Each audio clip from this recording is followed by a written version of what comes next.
ibada tuliyoitangaza kwamba ni ibada ya shukrani, kushukuru Mungu kwa ajili ya matendo yako makubwa, kukushukuru Mungu kwa ajili ya maisha ya mama yetu Penina ambaye hayuko pamoja nasi sasa, ambaye ametuachia hapa mwili wake. Ni muda wa huzuni kubwa kwa familia na kwa kanisa, kwa watu wote jamii. Ni muda ambao Bwana tunakutazama wewe sasa kutufariji. Utufariji kwa njia mbalimbali tunapoomba, lakini pia tunahitaji faraja yako sasa kwa neno lako takatifu. Shuka Bwana na kusema nasi watoto wako ambao tuna majonzi na huzuni kubwa, tuweze kukusikiliza na kupokea faraja yako. Kwa Kristo Bwana wetu, amen. Amen. Tukae.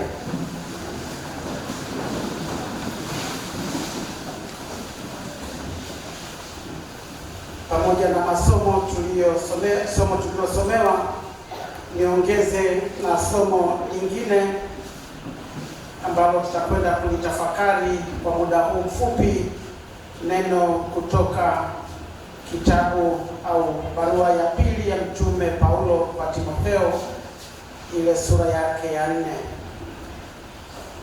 Barua ya Paulo Mtume kwa Timotheo sura ya 4, nitasoma mistari michache tu. Nitaanza kusoma mstari wa 6 na hadi wa 8. Neno la Mungu linasema, kwa maana mimi sasa namiminwa, na wakati wa kufariki kwangu umefika. Nimevipiga vita vilivyo vizuri, mwendo nimeumaliza, imani nimeilinda. Baada ya hayo nimewekewa taji ya haki, ambayo Bwana mhukumu mwenye haki atanipa siku ile. Wala si mimi tu, bali na watu wote pia waliopenda kufunuliwa kwake. Wapendwa, Bwana Yesu asifiwe. Nitumie nafasi hii kwanza kutoa pole nyingi sana kwa familia kwa ajili ya msiba huu mzito ambao umeigusa familia sana. Niwapeni sana wote pole, lakini toe pole tena kwa kanisa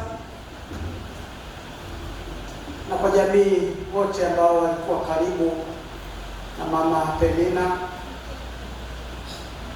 Penina amefanya kazi kwa muda mrefu, lakini amefanya nafasi kubwa katika utumishi wake. Kwa hiyo maisha na utumishi wake umegusa watu wengi, umegusa Wakristo, umegusa wasio wa Kristo, utumishi wake na maisha yake. Na Penina kwa jinsi alivyo kuwa katika maisha yake na kujitoa kumtumikia Mungu, jinsi alivyofanya, ameufanya msiba wake uwe mzito sana na uguse watu wengi.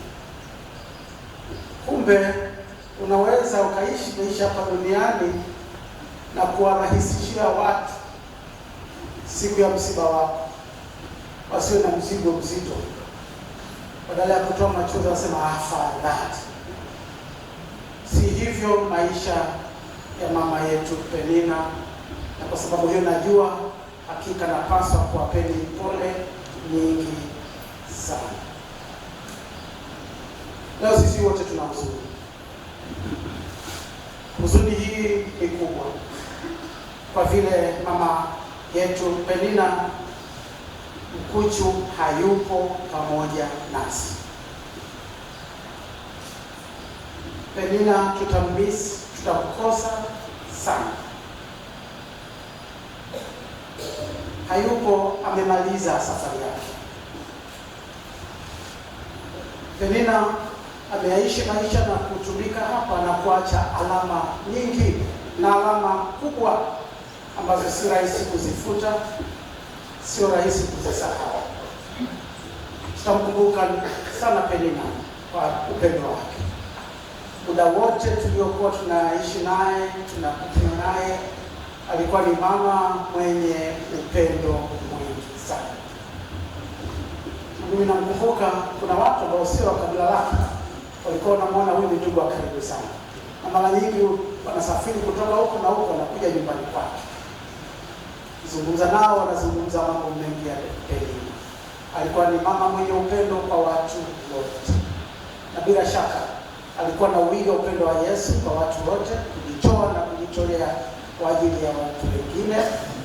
Alikuwa amefuata mafundisho ya Bwana wetu Yesu Kristo, kuwapenda watu, kujitoa hata kupata hasara kwa ajili ya wengine. Alikuwa ni mama ambaye alikuwa na ujasiri.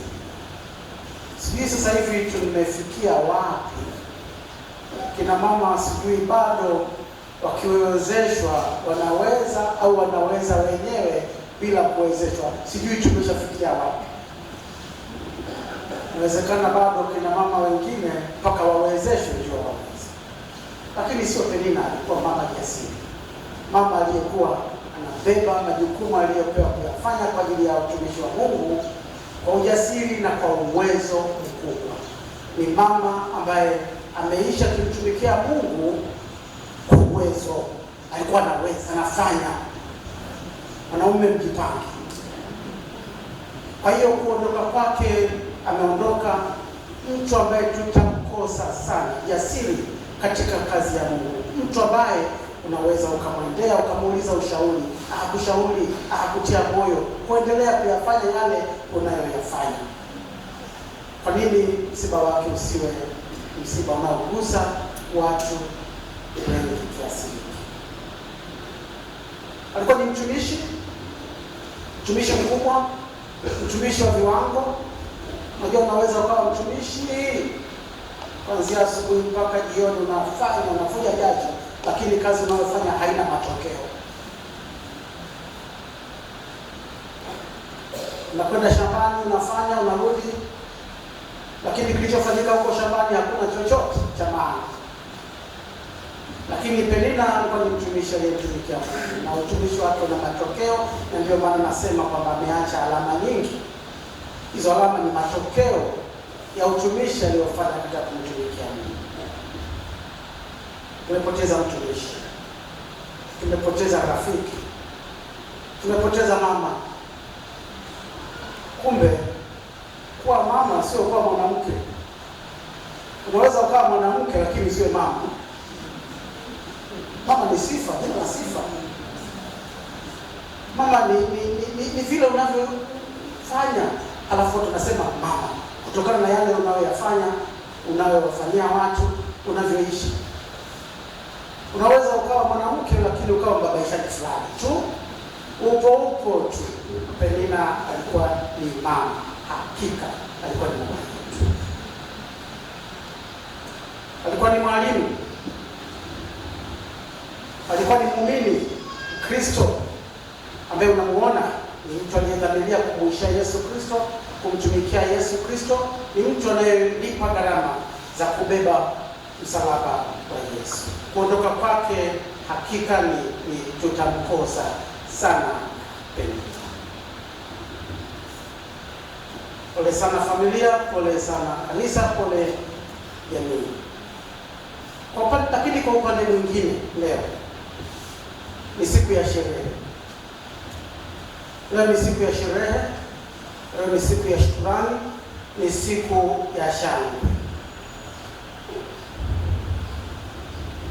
Hii shangwe inakuja tu kama unalisoma neno la Mungu vizuri na kukielewa hichi kilichofanyika ni kitu gani.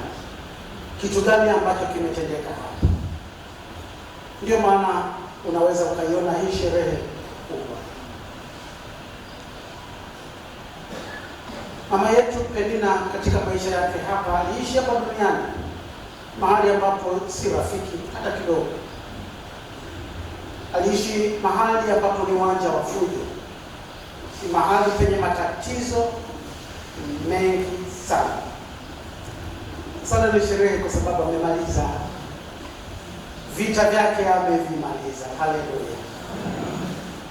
Ni sherehe kwa sababu amemaliza vita.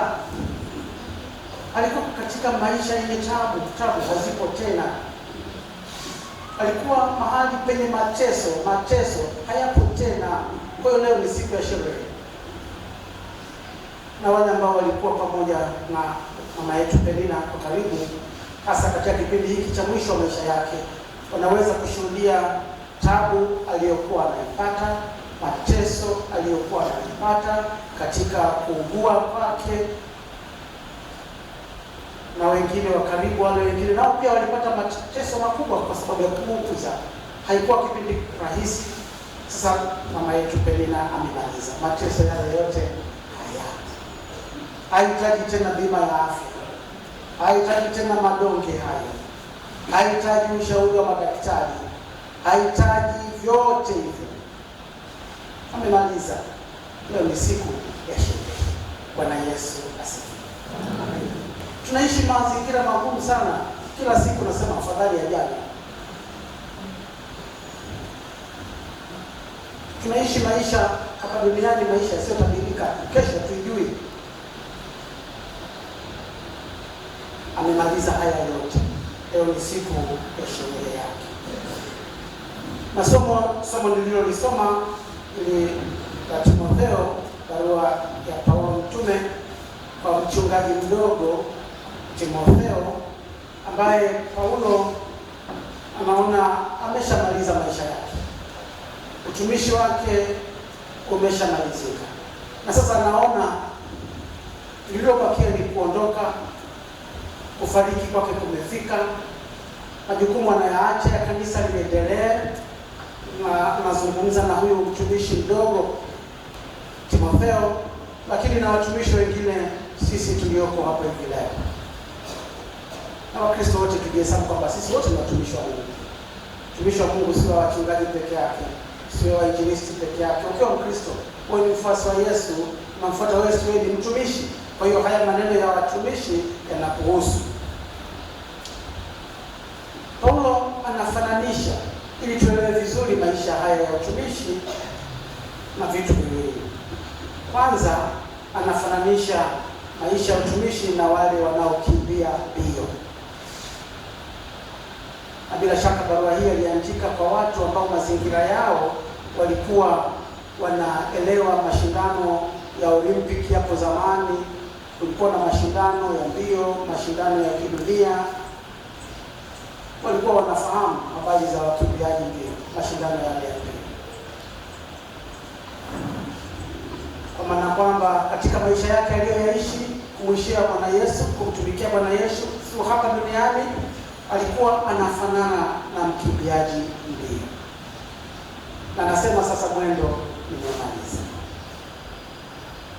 Watu tunafahamu mashindano hata enzi zile na enzi za sasa hivi, mashindano yanafanana. Mashindano ya mbio, tatizo lake kubwa sana, zawadi iko mwisho. Inabidi uanze mashindano, ukimbie, ung'ang'ane mpaka ufike mwisho. Maana zawadi haipo kwamba ulishiriki mashindano, umeonyesha nia, kwa hiyo unapata zawadi. Hapana. Umeonyesha nia, sawa, anza mashindano, endelea nayo, ng'ang'ana na mashindano mpaka ufike mwisho. Zawadi inapatikana mwisho. Na kwa bahati mbaya tunaweza kuanza wengi, lakini anayepokea zawadi ni yule aliyekimbia na kushinda. Bwana Yesu asifiwe. Tunakimbia wengi, lakini unapokea mshindi wa kwanza, mshindi wa pili, mshindi wa tatu, wengine mlingana, lakini umeishia katikati. Kwa wanaposema kwamba nimekimbia, nimemaliza mwendo, nimemaliza, amemaliza akiwa na uhakika kwamba mbele yake kuna taji. Mwenye haki, Mungu mwenye haki atampa ile taji, tuzo, kwa sababu ya kukimbia, kung'ang'ana, kuvumilia na kufikia mwisho mzuri. Hongera sana Penina, kwa sababu ulianza safari ukakimbia mabonde na milima ya maisha haya, ukang'ang'ana. Kulikuwa na vitu vingi vinakuzuia, vinakwambia usiendelee zaidi hapa, lakini ulivunja mambo yote ukaendelea mpaka umemaliza, na sasa umemaliza salama. Hongera sana. Ndio mbele yako ni taji, tuzo, kwa sababu ya kushinda kwako katika mashindano haya. Mimi kuanga nakimbia na mimi kidogo. Sasa hivi kama kawaida kidogo napita, nimeacha kukimbia kidogo mazoezi. Ila hata mwili wangu naona hauko sawa. Sasa nataka nianze tena. Kama una laba za kuazima ni lazima nataka nianze hivi karibuni. Kukimbia tena. Kukimbia ndugu yangu sio mchezo. Sio mchezo. Mimi nilijiwekea malengo. Naanzia mwanzo pale kwenye kiwanja cha mazishi pale, nakimbia mpaka nahakikisha nafika mwisho kule na nani.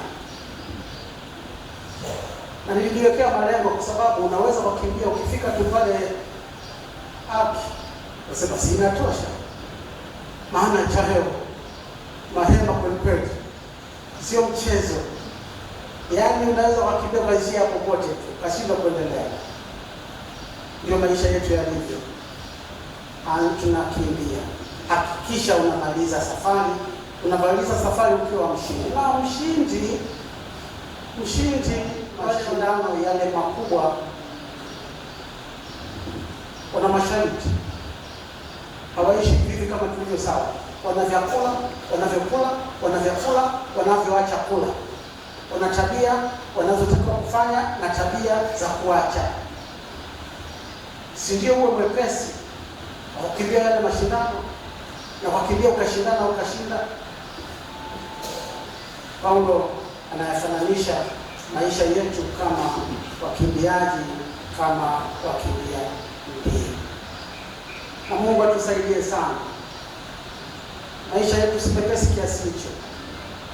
Maisha yetu ni kujitoa na kujitolea kumkamata Yesu, kuangalia. Kuna majaribu mengi, kuna vishawishi vingi, kuna vitu ambavyo vinakuja. Na lengo lake ni kukutoa katika lengo, ni kutoa katika safari, kutoa katika malengo ili usimalize safari yako vizuri. Penina anaonyesha hivyo, amekimbia, amemaliza salama safari yake. Haleluya. Lakini mfano mwingine anaozungumza katika mstari huu anafananisha maisha yetu sisi kama askari, na askari walio vitani, wanaoishi katika uwanja wa vita. Vita si lele mama. Vita ni hatari. Ni hatari.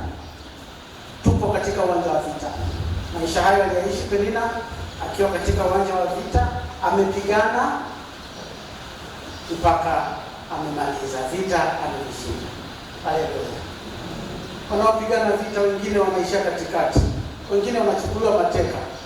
Alikuwa askari upande wetu, lakini ameshachukuliwa mateka, yuko upande wa adui. Na adui anamtumia ili kujua tuko wapi, tunatumia mbinu gani, tunatumia silaha gani ili tupigwe sisi. Tumeshachekwa wengi sana ambao tulikuwa wote katika utumishi huu, katika maisha yetu ya roho, maisha yetu ya Kristo. Wameacha vita, wamechukuliwa, na sasa wanatoa msaada kwa adui yetu kulishambulia kanisa, kulitesa kanisa, kutesa watu wa Mungu. Piga vita nimemaliza, imani nimeilinda. Penina amemaliza hayo yote kuishi.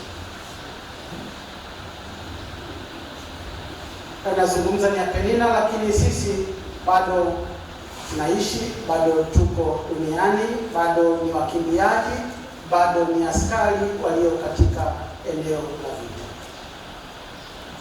Tukumbuke mbele yetu kuna tuzo imewekwa kwa ajili ya washindi. Kila Mkristo aendelee kukimbia, aendelee kung'ang'ana, avuje jasho katika ukimbilio. Ukiitwa kushoto usikubali, ukiitwa kulia usikubali, kwa sababu tuzo iko mwishoni. Kimbia, endelea, nenda, songa mbele, kuna tuzo kwa ajili yako. Na Bwana ni mwaminifu, atatoa tuzo, atatoa zawadi kwa wale wote watakaomaliza safari yao.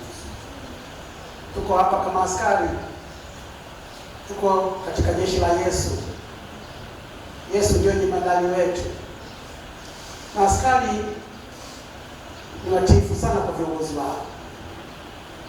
Kiongozi katika jeshi ni muhimu sana. Yeye ndiye anayesoma vita, yeye ndiye anayejua vita. Kuna mahali anawaambia askari wake, rudini nyuma. Sio rudini nyuma kwa sababu mmeshindwa, rudini nyuma ili kujipanga upya, ili tutoke sasa, twende kwa nguvu zaidi, ili adui yetu tuweze kumtoa pale na kumteketeza kabisa. Askari anamsikiliza jemadari, anafuata maelekezo. Jemadari wetu ni Yesu. Ili uweze kupigana na kuweza kumaliza vita yako vizuri kwa ushindi, lazima wewe na jemadari muende sema. Wangapi wanakwenda pamoja na Yesu vizuri? Wanamsikia Yesu, wanafuata maelekezo ya Yesu. Wanatenga vipindi vya utulivu, kukaa, kuomba, kufunga, ili kumsikiliza Bwana Yesu katika maisha. Hii ndio anayokwambia kwamba upigane vipi, ufanye vipi, uishi vipi. Ukienda sambamba na jemadari, utashinda. Penina amemaliza. Mungu atubariki katika maisha haya. Sisi kama wakimbiaji tuhakikishe tunakimbia kwa malengo ili tushinde, kuweza kupata tuzo, taji. Tuwe askari ambao tuko pamoja na Yesu sambamba kabisa, kufuata maelekezo yake ili vita hii tushinde. Askari wanaposhinda vita, wanarudi nyumbani. Nyumbani kunakuwa na shangwe. Wanarudi wakiwa na macheka, wamecheka, wakiwa na vitu mbalimbali ambavyo wamepata. Wanarudi nyumbani. Nakumbuka wale wanajeshi wetu ambao walikwenda kupigana vita huko Uganda, walipokuwa wanarudi, tulikuwa tunawapokea kwa furaha sana. Walikuwa wanakuja na maredio makubwa, sio wamekwapua huko. Ndio macheka yenyewe, umepigana vita, narudi na vitu tunaonyesha. Ni shangwe, ni sherehe, tunawafanyia shangwe kubwa. Bwana Yesu asifiwe. Ndio hiyo sherehe ambayo nazungumza kwa ajili ya Penina. Amemaliza vita hiyo, shangwe zenyewe. Anarudi akiwa na mateka, amemaliza, amefanya, ameshinda. Mungu atubariki na Mungu alibariki na watu. Baba, tunakushukuru sana kwa ajili ya Penina, mtumishi wako ambaye ameishi pamoja na sisi hapa na kuonyesha maisha ya mtu anayekuwa mwaminifu mpaka mwisho. Maisha ya mtu aliyodhamiria katika maisha yake kutumika na kutumikia wewe. Maisha ya mtu anayetoa sadaka maisha yake na kujitolea kwa ajili ya wengine. Mtumishi wako ni askari shupavu, yuko hapa, amemaliza kazi, umetuachia mwili wake. Tunaomba Bwana, ibada hii pamoja na shughuli zote za mazishi yake zikutukuze wewe. Hata wanafamilia wanapomkumbuka, wanapoomboleza, wainue jina lako juu. Ambaye alikuwa mtumishi wako na alifanya hivyo kwa uaminifu mkubwa, na yuko sasa salama katika mikono yako mbinguni. Utubariki Bwana, na ulibariki neno lako kwa Kristo Bwana wetu.